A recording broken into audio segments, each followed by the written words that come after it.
Welcome everyone. Today I'm planning to do a critical review of a paper by Dvali and Zaza Osmanov of Max Planck Institute. Their paper's name is Blackholes as a Tool for Quantum Computing by Advanced Civilizations. So what they're saying is that there could be advanced civilizations out there in the space in other worlds, and they possibly can use black holes for quantum computing purposes, and the radiation that could emit from those black holes that we possibly can detect. And as we know, there is an organization called SETI, Search for Extraterrestrial Intelligence, and they're looking with their telescopes out into the sky, looking for any weird radiation that cannot be explained using natural processes. And SETI has not found anything yet, and there was a big noise about something called Boyajian star. This scientist named Tabata Boyajian, that she found a star that is emitting radiation light in a very, very bizarre manner. But now that, and they theorized that the alien civilization is using the light with something called Dyson sphere, that large structures, solar panels, and they use these solar panels, humongous solar panels, to take all the solar energy of that star. But that Boyajian star is highly discredited. And, I don't think anyone believed that was due to a alien civilization. I think it's been explained with natural processes. Anyway, let me repeat what they are saying in plain English. They're saying that there could be alien civilizations outside of our Earth, obviously, and these civilizations are doing quantum computing possible, and also that these civilizations can do quantum computing by creating black holes and using the radiation coming from black holes as input. So that's the theory, basically. So anyway, my review I have divided into three sections: quantum computing, quantum mechanics and physics, and general common sense stuff. So for the quantum computing part, in page 4, section 3 in their paper, they're giving series of something called Ket vectors, and they are tensor product. That's something that you need to do quantum computing. Now, any particle that has some property, whether it's a spin or polarization, can be used to do quantum computing. And let's say if it is the spin, then spin up would be 1, spin down would be 0. Okay, so we can use that property to do quantum computing. And this computing is done using something called Ket vectors that was originated after Paul Dirac, the quantum physicist. Now, this is the issue. Now, in page 4, section 3, they give a series of Ket vectors saying that the radiation coming from the black hole that can they can formulate as bunch of Ket vectors. This is my issue. Now, if you want to have a vector, or Ket vector in this case, 0, 0, 0, 0, whatever, you need to know whatever the property of the particle. If it is an electron or radiation, then it should be the polarization. You need to know that. The problem in quantum mechanics is that as you measure it, it collapses. The quantum property collapses. So we lose the quantum information. So we don't know what's coming out of the black hole, whether it's a spin up, spin down, polarization to 90 degrees or 45 degrees. We don't know anything. So if we don't know what the polarization of the radiation, or in this case the neutrino spin, or any property, we don't know the properties. Now we can measure it, yes, but as soon as you measure it, it loses that property. That's the weirdness of quantum computing. So, without knowing the property, we cannot formulate into a ket vector or ket vector series, and then of course you will not be able to get the tensor product. So basically, what I'm saying in plain English is that we don't know the input. To do a computation, we need to know the input. You know that the in this case the input is bunch of ones and zeros or bunch of zeros that we formulate into the vector form, Dirac's vector form.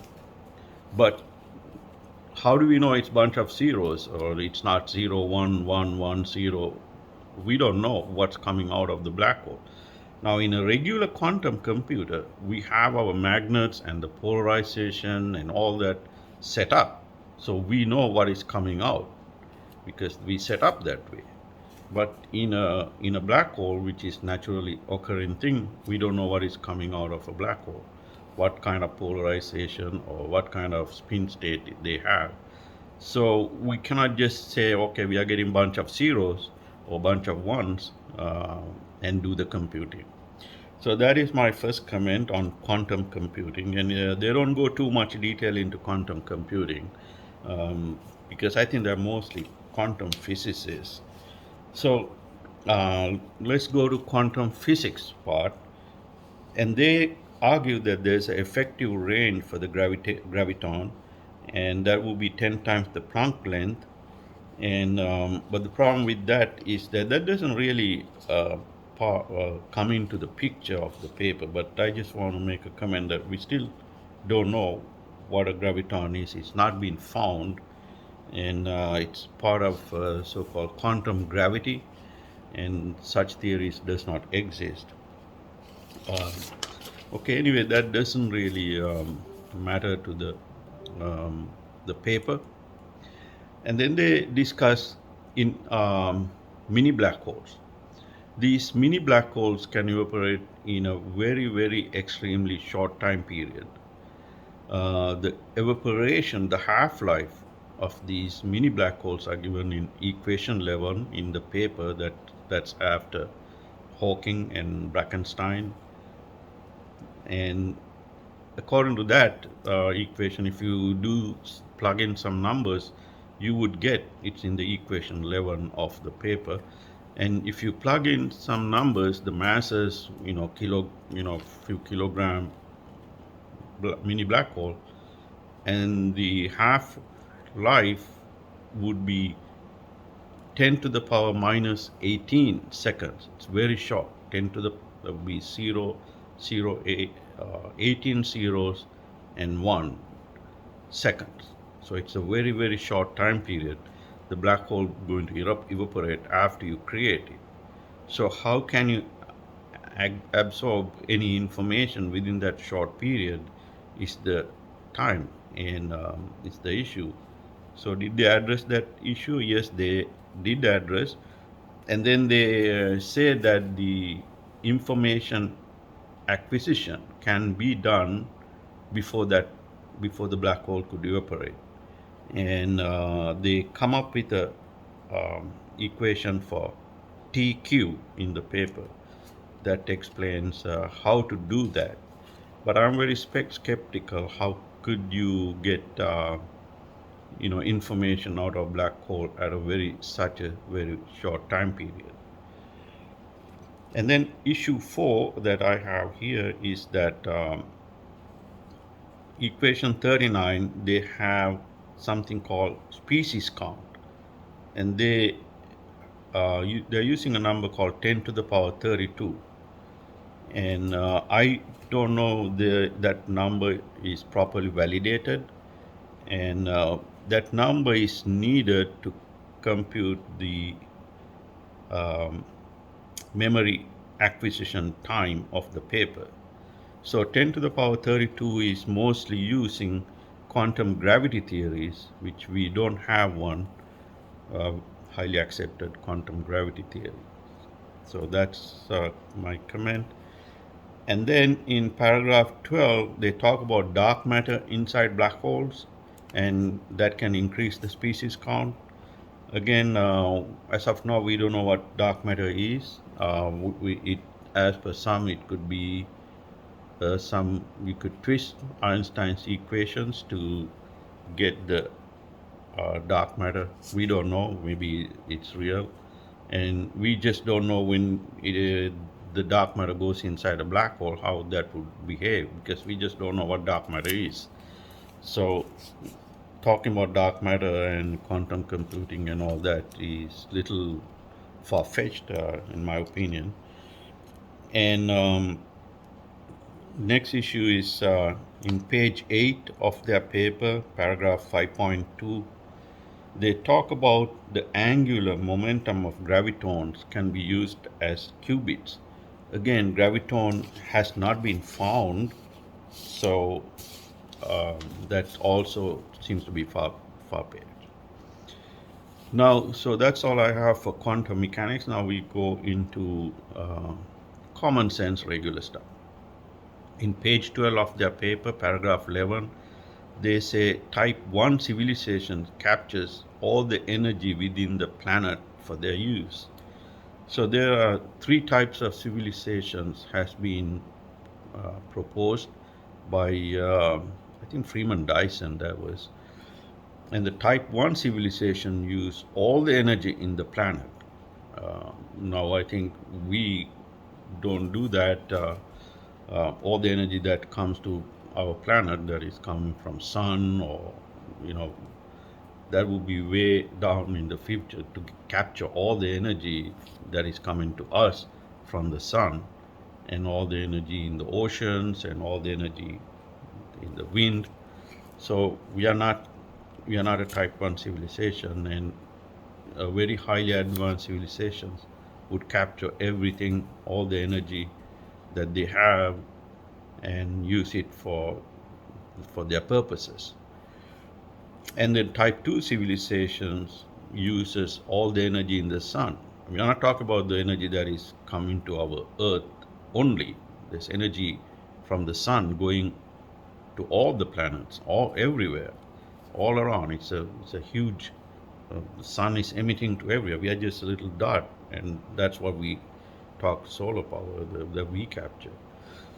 But if we want to capture all the energy emitted by sun, then you have to create something called Dyson sphere, and then everything would be captured. That would be a type 2 civilization, and that's way down the road. And type 3 civilization is that all the energy in the galaxy, everything is captured. We know there's no such civilization in our galaxy, because we don't see anyone capturing all the energy in the galaxy. We would see it by now. And we know there's no such civilization in any of the nearby galaxies. So that's I doubt that worthwhile talking. So anyway, type 1 civilization captures all the energy in the planet. Now the question I have is, if they're capturing all the energy in the planet, wouldn't they capture energy that is coming out of black holes as well? Why would they let that go through? So that would be a conundrum. And so the next issue is in the summary section of their paper. Um, they say alien civilization can emit neutrinos up to 10 to the power 4. 10 to the power 4 will be 10,000 neutrinos. But this radiation cannot, per second, I would say, but this radiation cannot be directed at us. So when they do the quantum computing, we would have 10 to the power 4 neutrinos going out every second. But this is not coming like a bullet to us. It's going into us, going radiating into everywhere, and then it would be, after some time, it will be inside a sphere. And the surface area of the sphere would be 4 pi r squared. So this 10,000 neutrinos per second would be spread around a 4 pi r squared sphere. So that would be, if they are like 100 light years away, or 1,000 light years away, or billion light years away, I don't know. That sphere is going to be huge. So these 10,000 neutrinos are going to be spread around these this sphere. Now the distances between stars are enormous. To give you an idea, if you draw, if this is, let's say this is our star here, our sun, and this is Alpha Centauri. That's our closest star, or the Proxima Centauri. It's 4 light years away. And if you do a sphere like that, this is our nearest star, and if you draw a sphere like that, you could have 100 billion solar system inside that sphere. 100 billion solar systems.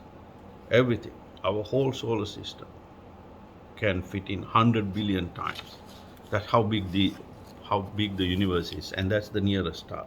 And if you're talking these stars far away, instead of 4 light years, could be 400, 4,000, 4 billion, I don't know.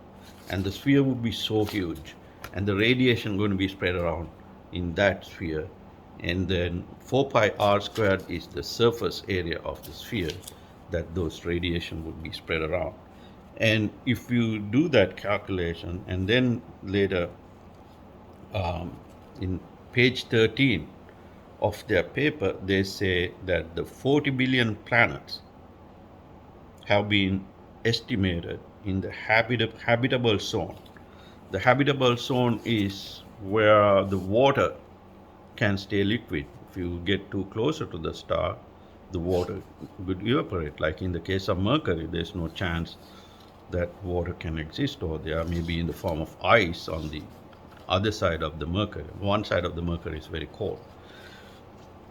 And if you get too far away, like Mars, then it will be ice. So too close, water would evaporate. Too far, it will be ice. So there's a zone that is called Goldilocks zone, or the habitable zone. The planet has to be there. The problem is this planet has to be in that zone for billions of years for life to form, right?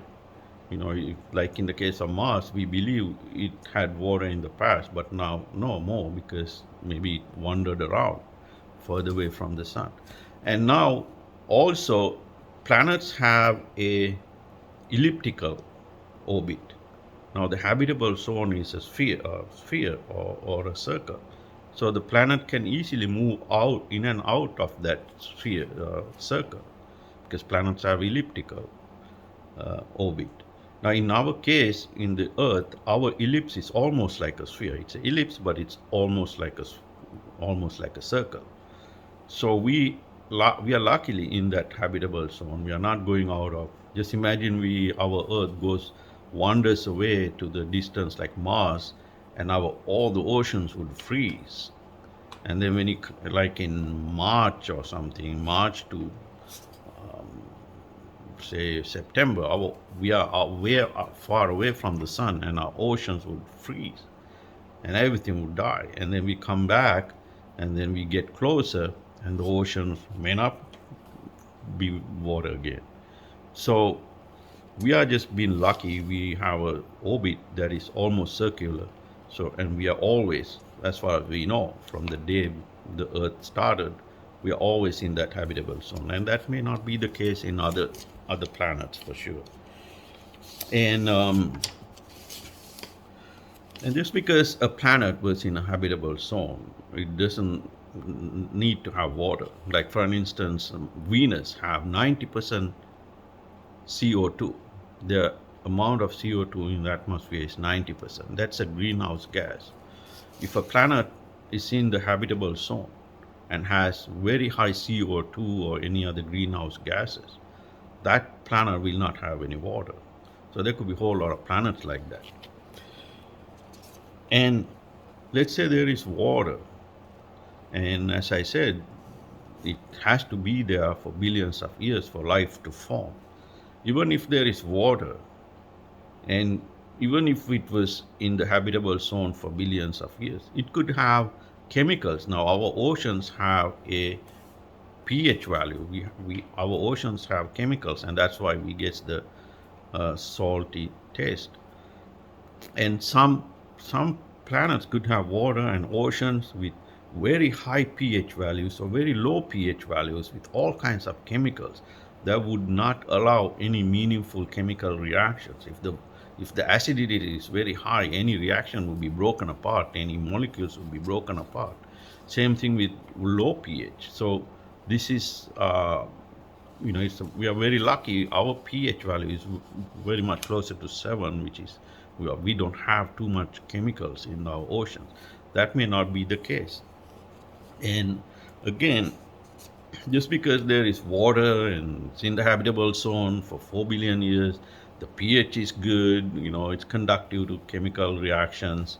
But even that, there's no guarantee life would form just because there was there. There could be a whole lot of worlds with water in the habitable world, habitable zone for billions of years, but nothing. Or maybe bacteria type life would form and never would take the next step to become a multicellular animals. Or maybe there would be a whole lot of planets with multicellular animals like fish or birds or something like that, but no intelligence. And even that, intelligent, there could be creatures that could make little bows and arrows, things like that, but not the civilization like us. There could be a whole lot of planets that even us, we are lucky the dinosaurs died out. If dinosaurs didn't die out due to an asteroid, there's no reason they would die out. They would be still around, and we would never be come. So there's a lot of luck involved in this, and also photosynthesis has to happen in any planet for life to form. Photosynthesis is the take the light and create into energy. That's a very complicated process. There are thousands and thousands of steps involved. This is very easy to go in the wrong direction and not end up in making any meaningful food for the life to come along. So there are a lot of things has to happen for intelligence like us to evolve. Now we are talking intelligence way more than better than us. We cannot even create a black hole. We are nowhere near creating a black hole. And then we are talking about creating a black hole intelligence, creating a black hole and contain it and not dying out, or even if it's die out in half life is so small, 10 to the power minus 18. Even within that short period, take the information and use it as quantum computers, and the radiation that we are going to detect, I think it's highly far-fetched. Now they say there are 40 billion planets estimated to be in the habitable zone. Based on that, they think there could be million civilizations in our galaxy alone that who could do quantum computing using black holes. Now, our galaxy is 100,000 light years approximately, and 10,000, 100,000 light years in diameter, and 10,000 light years flat, and that gives area of and I did a calculation based on that, and if you take that area and divide by million, so if you divide the volume of our galaxy, so how to get the volume? 4 pi r squared is the area of the galaxy approximately, and multiply by the thickness, that will be the 10,000 light years is the thickness, radius is 50,000 light years, or 100,000 light years is the diameter. And then we assume there's million civilizations and divide that volume by million, and then you could get a cube, and that cube is 400 light years each way, 400 length, width, 400 light years that way. So our nearest civilization that could do quantum computing using black holes would be 400 light years away. So we put them here, and then we draw a sphere, 400 light year diameter sphere, and the radiation going in all direction, and we are a little dot here.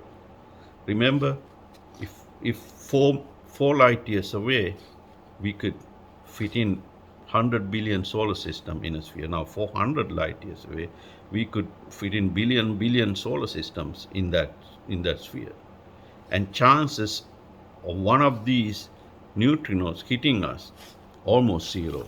I mean, we're talking we are getting 10,000 neutrinos per second, and they're going to be spread out in a 400 light year sphere. And in that sphere, you could fit in billions and billions of solar system. That's a huge sphere. And this light is spreading out so much. And chances of we are getting one neutrino on our Earth in such a big sphere and is I would say just 0%. Anyway, thanks for listening. Hope you enjoyed.